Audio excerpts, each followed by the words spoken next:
बिस्मिल्लाहिर्रहमानिर्रहीम। अस्सलाम वालेकुम। Generations of warfare. इंसान बाय नेचर अग्रेसिव है। अपने इंटरेस्ट को हासिल करने के लिए, मफाद को हासिल करने के लिए वो बहुत सारे जो हैं वैज अप्लाई करता है और उनमें से जंग भी एक है, war. With the passage of time, वक्त गुजरने से जो जंग करने का तरीका है वो भी तब्दील हुआ, चेंज हुआ, because of advancement, science, technology, weapons. तो हम जानेंगे आज के इस लेक्चर के अंदर जो जंगों को डिफरेंट जनरेशंस में डिवाइड किया गया है। तो ये आज का हमारा लेक्चर बहुत ही इंपॉर्टेंट है, करंट अफेयर्स के हवाले से, आईआर के हवाले से, पॉलिटिकल साइंस और इवन एसे के हवाले से भी। लेकिन आगे बढ़ने से पहले I want to inform you, हम हैदराबाद के अंदर एनसीएसपीएन एकेडमी शुरू कर रहे हैं ऑन कैंपस, यानी कि फिजिकल क्लासेस। एक्चुअली सर आशिक खोसो बड़ा नाम है हैदराबाद के अंदर, सर नोवा में पढ़ा चुके हैं, 2008-9 की बात है ये। और कुछ और भी हमारे दोस्त हैं, फ्रेंड्स हैं, सीएसपी से हमें ज्वाइन करेंगे। और अगर आप हैदराबाद से हैं या बाहर से हैं, हैदराबाद में रह रहे हैं, तो आप हमें ज्वाइन कर सकते हैं जी। पहले हम जानेंगे बैटल और वार में क्या डिफरेंस है। बहुत सारे हमारे फ्रेंड्स हैं, शायद उनको नहीं पता कि बैटल और वार में क्या डिफरेंस। कुछ फ्रेंड्स ये सोचते हैं शायद जो बैटल है बिटवीन टू कंट्रीज, वो जो वार है between more than two countries, लेकिन ऐसा बिल्कुल भी नहीं है। बैटल होता है शॉर्ट टर्म के लिए, मुख्तसर अरसे के लिए, और एक सिंगल पॉइंट याद कीजिएगा, on a particular place armed forces they fight. चाहे दो आर्मी हो, दो कंट्रीज के सोल्जर्स हो, 4 हो, 5, जितनी भी हो, पॉइंट एक होगा। सपोज कैसे, अब ये समझ लें कि यहां पर ये ए, यहां पर मैंने ए लिखा, और यहां पर ये वाला जो है ये बी। दो कंट्रीज हैं, कोमे हैं, नेशन से जो भी हैं, ये बॉर्डर है, ये आकर यहां पे लड़ते हैं, ये यहां पे आ गए, यहां से यहां, यहां से यहां, यहां पे आ गए, और बी वाले भी सारे यहां। अब ये जो सिंगल पॉइंट पर लड़ाई है, इसको आप कहते हैं बैटल। ठीक है, हम कहते हैं इस्लामिक तारीख के अंदर battle of Uhud, battle of Badr, battle of Khaibar. तो एक खैबर का मैदान, ओहद का मैदान, battle of Ahzab, battle of Khandaq ditch. बहुत सारे कुरैश को, जो कुरैश थे उनके साथ और भी लोग थे वहां पर। ठीक है, तो एक ही पॉइंट पर लड़ना, बैटल ऑफ प्लासी। अगर आप पढ़ेंगे इंडो पाकिस्तान की हिस्ट्री के अंदर, प्लासी एक जगह है, कहां पर है, बंगाल के अंदर, जो आजकल बंगाल इंडिया का, यानी कि इन वेस्ट बंगाल, वहां पर जंग हुआ था ये 1757 में। Battle of Panipat first battle हुआ था, जब लोधियों को शिकस्त दिया मुगलों ने। सेकंड बैटल हुआ जब अकबर ने और बैराम खान ने शिकस्त दिया हिमबक्कल को। थर्ड बैटल ऑफ पानीपत हुआ जब अहमद शाह दुरानी ने आकर शिकस्त दिया इंडिया के अंदर मराठास को। तो battle is fighting on a single point, और ये होता है शॉर्ट टर्म के लिए, यहां कुछ घंटे, कुछ दिन भी जारी होता है ये। अगर वार की बात की जाए, वार is for long term period and it is actually a series of to आर्मीज। ये सीरीज है पूरा। आप ये कह सकते हैं कि वार is collection, war is group, war is the system, the collection, the group of battles, the combination of battles. बहुत सारे बैटल्स को मिलाकर आप कहते हैं वार। अगर आप वर्ल्ड वार 1 को पढ़ेंगे, वर्ल्ड वार 2 को पढ़ेंगे, तो मुख्तलिफ आपको मिलेंगे बैटल्स वहां पर। पाकिस्तान इंडिया की तारीख को आप पढ़ें, 65 का जो जंग हुआ था, कहां कहां पर हुआ था, लाइन ऑफ कंट्रोल के ऊपर, और सियालकोट सेक्टर पर, लाहौर के साइड में, रन ऑफ कच्छ के अंदर, गुजरात, सिंध, और ये थर डेजर्ट जो वहां पर है, सिंध और राजस्थान, वहां पर ही होता। तो डिफरेंट पॉइंट्स पर ये जंग हुआ था। आप यूं कर दें, ये ए एक कंट्री है, यहां पर बी कंट्री है, यहां भी लड़े सोल्जर्स, यहां भी लड़े सोल्जर्स, यहां भी लड़े सोल्जर्स, यहां भी लड़े।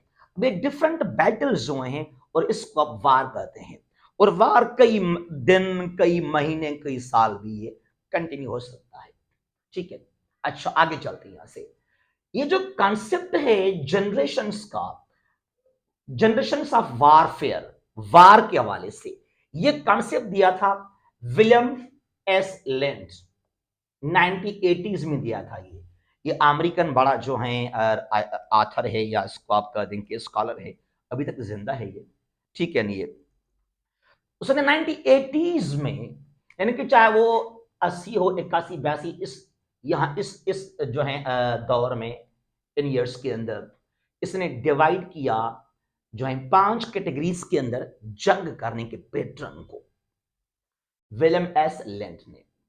अब इसने कहा कि जो फर्स्ट जनरेशन वार या वारफेयर, बात एक ही है, यहां पे आ जाते हैं। ये बहुत इंपॉर्टेंट टॉपिक है, मैंने कहा था। और ये लेक्चर सुनने के बाद जो आपके पास कंफ्यूजन्स हैं, कॉन्सेप्ट मुश्किल चीज है, सब कुछ होगा यहां पर clear about the generations of war. 5 categories के अंदर 5 जनरेशंस में इसको डिवाइड किया गया है।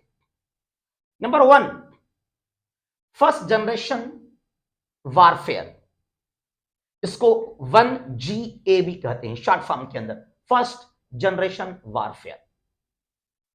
इसको शुरू कहां से किया गया?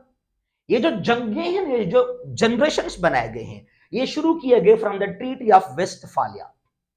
The treaty of Westphalia sign हुआ था 1648 में। तो जो फर्स्ट जनरेशन है वारफेयर का, इसको शुरू किया गया 1648 से 1860 तक, 1648 तो 1860 तक। अच्छा, अब ट्रीटी ऑफ वेस्टफालिया बड़ा मशहूर एक ट्रीटी है। अगर आप आईआर के शागिर्द हैं तो फर्स्ट चैप्टर पर ही पहले आप उसको पढ़ेंगे। वहां पर यह ट्रीटी मायदा हुआ था 1648 में, 1648 में। वेस्टफालिया जो है ये आजकल कहां पर है? ये जर्मनी का इलाका है, परूशिया, वेस्टफालिया जो मॉडर्न जर्मनी है, ये बना था 1871 और 71 के अंदर, 1870 और 71 में। ओटो वन बिस्मार्क का बड़ा नाम है उसने। तो पहले डिफरेंट पार्ट है जर्मनी के। ठीक है, तो वेस्टफालिया ये कहां पर है आजकल? जो जर्मनी का नॉर्थ वेस्टर्न पार्ट है, जो लगता है विथ नेदरलैंड्स, बेल्जियम, लग्जमबर्ग, तो वो साइड वहां पर है वेस्टफालिया। तो वहां वायदा हुआ था ये 1648 में, और इस वायदे ने, ट्रीटी ऑफ वेस्टफालिया ने खत्म कर दिया। किसको खत्म किया? 30 इयर्स वार। यूरोप के अंदर था मजहबी जंग। It was a religious war started in 1618 to 1648। Catholics और प्रोटेस्टेंट ये लड़ रहे थे, तो इस मजहबी जंग को खत्म किया गया because of the treaty of Westphalia. उसके बाद पावर जो है सेपरेट किए गए थे स्टेट और मजहब से, और ये कहा गया था कि जंग लड़ना जो है that is under the domain of state, not religion. ठीक है ना? बहरहाल फिर यहां से शुरू होता है ये जो है जनरेशन ऑफ वारफेयर। तो विलियम एस लिंड ने इसको यहां से शुरू किया, हालांकि जंगी तारीख में पहले भी हैं, इसको शुरू यहां से किया गया था 1648 after the treaty of Westphalia. अब यहां से लेकर 1860 तक जो जंगे हुए हैं, ये कहां आ जाते हैं? In first generation warfare. यहां पर क्या था? फिजिकल एंड न्यूमेरिकल स्ट्रेंथ, जंग जीतना, डिसाइसिव जो चीज था वो था आपका फिजिकल एंड न्यूमेरिकल स्ट्रेंथ। कितने ज्यादा सोल्जर्स हैं, हट्टे कट्टे हैं, बॉडी बिल्डर्स हैं, बहुत तगड़े हैं वो। और जो जंगों का जो जो वेपन्स वगैरह थे वो थे एरोज, सवार्ड्स। ठीक है, एरोज के जरिए, सवार्ड्स के जरिए, ठीक है, ये जंग जो है दुश्मन को शिकस्त देना। तो ये it was dependent upon number, quantity, strength. ज्यादा सोल्जर्स हैं, लश्कर काफी ज्यादा है, एरोज हैं, उनके पास तीर हैं, ठीक है, सवार्स हैं, तलवार हैं। तो वहां पर उसको काफी जो है वो एक चांस था जंग जीतने का। अब यहां पर जो भी जंगी तारीख में है वो सारे इसके अंदर आ जाएंगे। फेमस जंग यहां पर अगर मैं आपको बताऊं, अमेरिकन वार ऑफ इंडिपेंडेंस हुआ 1776 में, अमेरिका हुआ आजाद फ्रॉम ग्रेट ब्रिटेन। 1776 में जंग शुरू हुआ था, 1775 से टिल 1783, ठीक है। तो जब अमेरिका आजाद हुआ, ये जो अमेरिकन वार ऑफ कहलाता है इंडिपेंडेंस, ये भी आता है इस कैटेगरी के अंदर, इन फर्स्ट जनरेशन वारफेयर के अंदर। और जो इनकलाब आया था फ्रांस के अंदर 1789 को फ्रेंच में इनकलाब आया। उसके बाद वहां पर नेपोलियन बोनापार्ट, बड़ा नाम है, 1815 तक, till the battle of Waterloo, ठीक है। जो नेपोलियन ने, फ्रांस के जर्नल ने जंगें किए, उसका मकसद था कि पूरा यूरोप जो है फ्रांस का हिस्सा बन जाए। फिर ये Italy, Belgium, Austro Hungary, Prussia, सब कुछ वहां पर जो नेपोलियन वार थे ना, वो भी यहां पे आ जाते हैं इस कैटेगरी के अंदर। बैटल ऑफ वाटरलू को आप ले लें, या और भी काफी जंगे हैं, या जो साइनो इंग्लो वार्स हुए थे, या जो हैं फर्स्ट अफगान एंग्लो अफगान वार हुआ था 1839 से 40 से, वो सारे भी यहां पर आपको जो है यहाँ पे आ जाएंगे। या जो है इंडिया की तारीख के अंदर आपने पढ़ा होगा द वार ऑफ इंडिपेंडेंस 1857 में, जंग आजादी, वो भी यहां आ जाता है इस फर्स्ट जनरेशन वार के अंदर, ठीक है। अच्छा, तो यहां पर victory, Jeet, it was dependent upon numerical strength and physical strength. अच्छा, अब यहां पे आ जाते हैं सेकंड जनरेशन वारफेयर।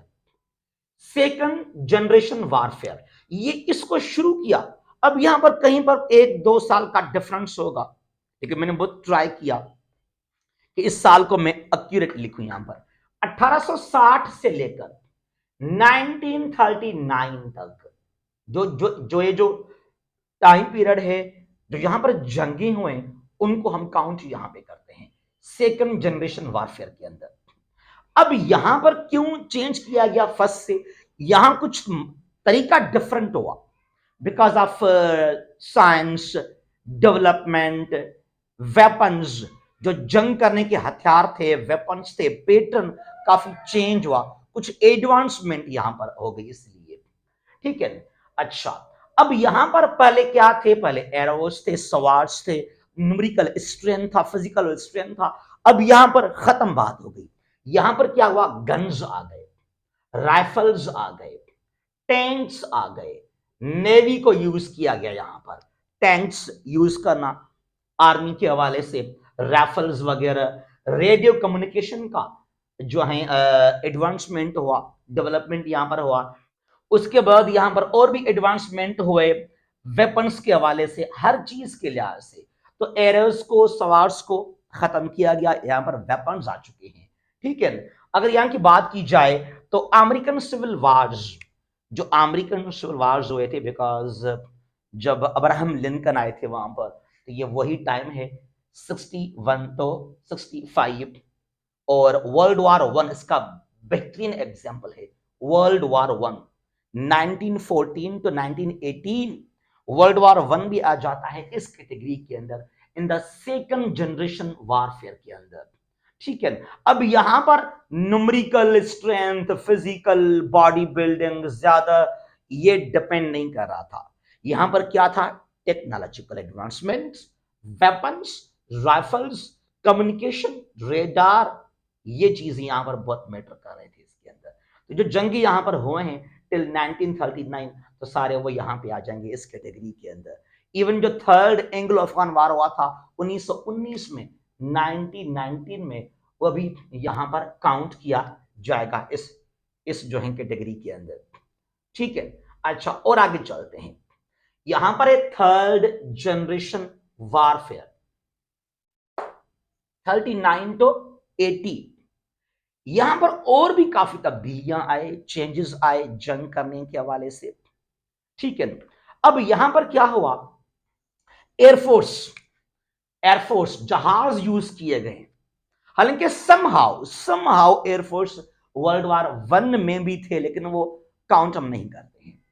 तो एयरफोर्स यूज किया गया, एयरफोर्स, आर्मी, नेवी, टैंक्स, इनको एडवांस किया गया।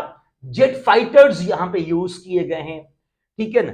ज्यादा टेक्नोलॉजिकल एडवांसमेंट यहां पर हुआ, कम्युनिकेशन के हवाले से सब कुछ, सरप्राइज अटैक्स वगैरह सब कुछ यहां पे है, ठीक है नहीं है। और यहां पे आप देखें जरा, वर्ल्ड वार टू इसका बेहतरीन एग्जांपल है।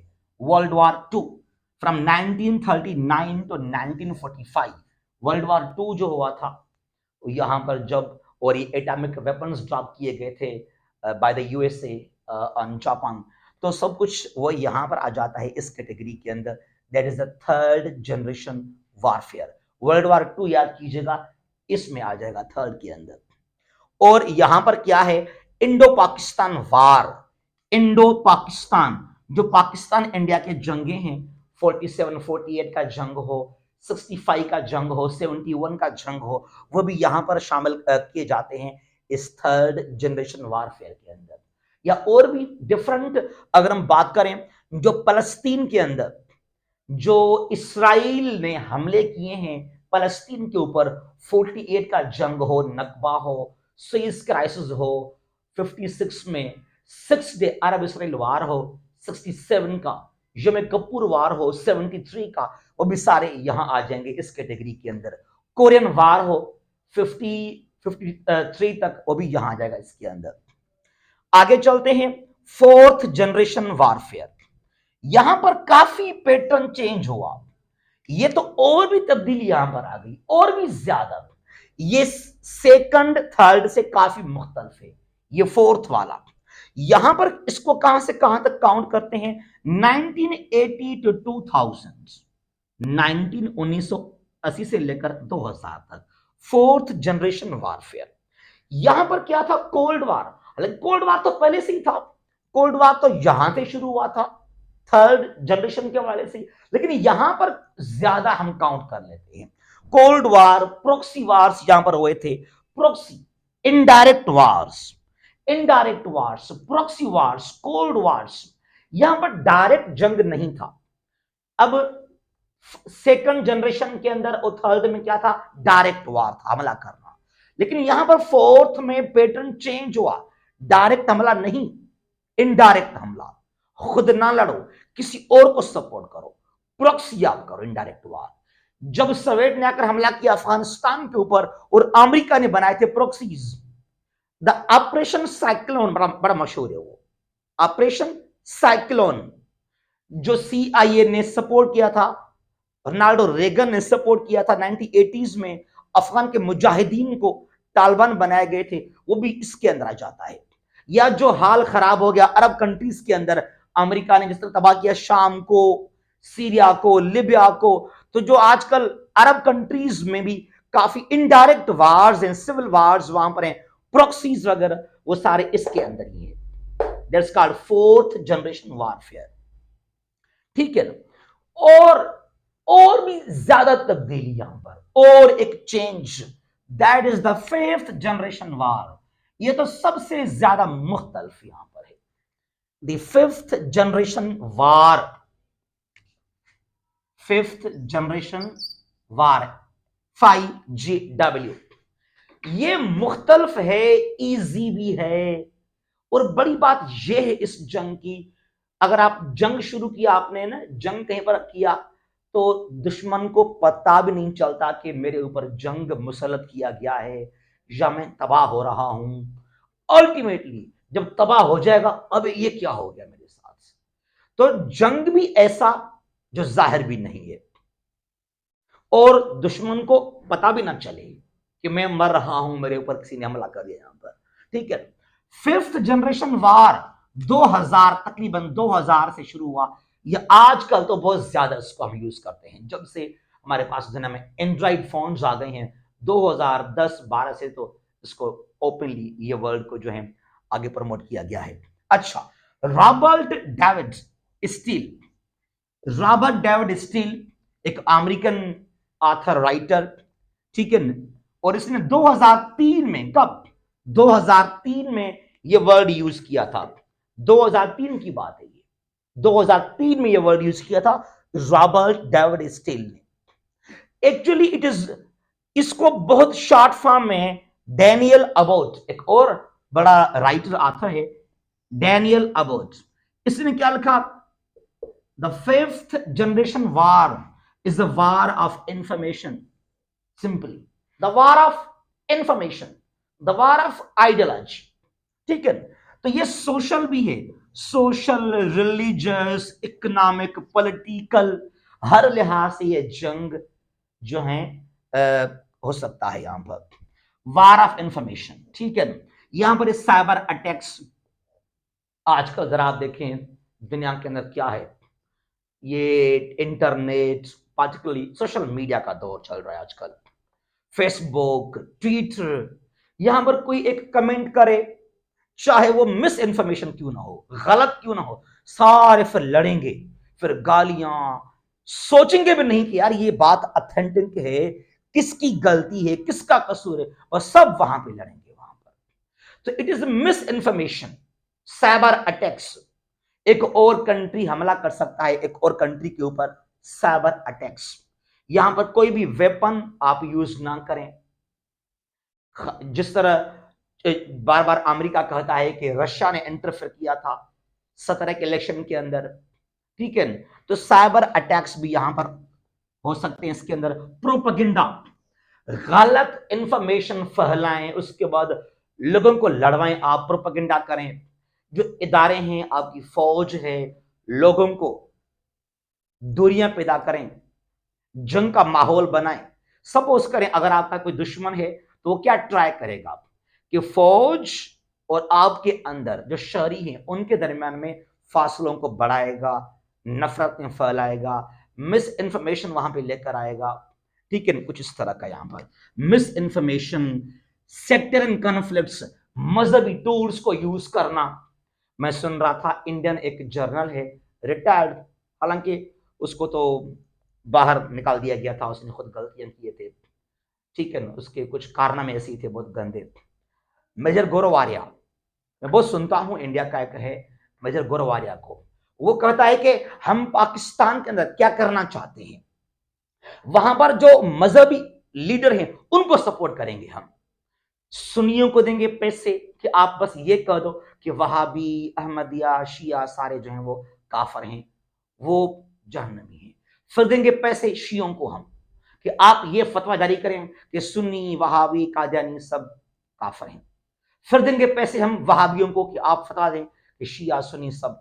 तो मजहबी लिहाज से जो है ना गलत प्रोपेगेंडा फैलाना, मिस इंफॉर्मेशन लेकर आना यहां पर, और ये काफी हद तक पाकिस्तान के अंदर हो रहा है। हमने देखा है पाकिस्तान के अंदर हमारे पास क्या होता है। अब देखें जरा यहां पर पीटीआई के दौर में, पीटीआई के दौर में तरीके लब्बैक ने बड़े किए थे एहतजाज के, फ्रांस के सफीर को यहां से बाहर किया जाए, निकाल दिया जाए। फ्रांस में गुस्ताखी हुई है। अब मैं इस बात पर एग्री नहीं था कि एम्बेसडर को बाहर किया जाए, हालांकि जो हुआ फ्रांस में बहुत गलत हुआ था, वो नहीं होना चाहिए था। लेकिन इंडिया में, इंडिया के एक जो है मिनिस्टर ने कुछ बयान दिए मजहब के बारे में, किसी ने कुछ भी नहीं किया। उसके बाद हमारा जो अभी शहबाज शरीफ हमारा पीएम है, वज़ीर आज़म है, ये गया यूरोप में, अमेरिका में, इसका मुलाकात हुआ विद मैक्रोन, गले लगाया।